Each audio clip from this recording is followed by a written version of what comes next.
Nizamabad MP కవితపై Revanth Reddy వ్యాఖ్యలపై మాటల యుద్ధం కొనసాగింది. క్షమాపణలు చెప్పిన తర్వాతే బడ్జెట్పై ప్రసంగించాలని అధికార సభ్యులు పట్టుబట్టడంతో సభలో గందరగోళం నెలకొంది.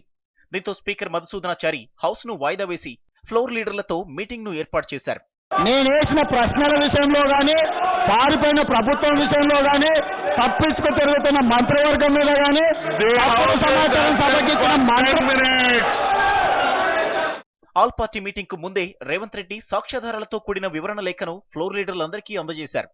హైదరాబాద్ లో కవిత సమగ్ర సర్వే వివరాలు నమోదు చేసుకుంటున్న వీడియోను అఖిలపక్షం ముందుంచారు.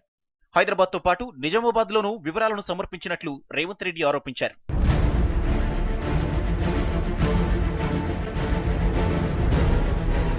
స్థానికంగా లేకున్నా నిజామాబాద్ లో కవిత వివరాలు నమోదు చేసుకున్నట్లు తమ దృష్టికి వచ్చిందంటూ కలెక్టర్ చెప్పిన ఆధారాలను స్పీకర్ కు అందించారు.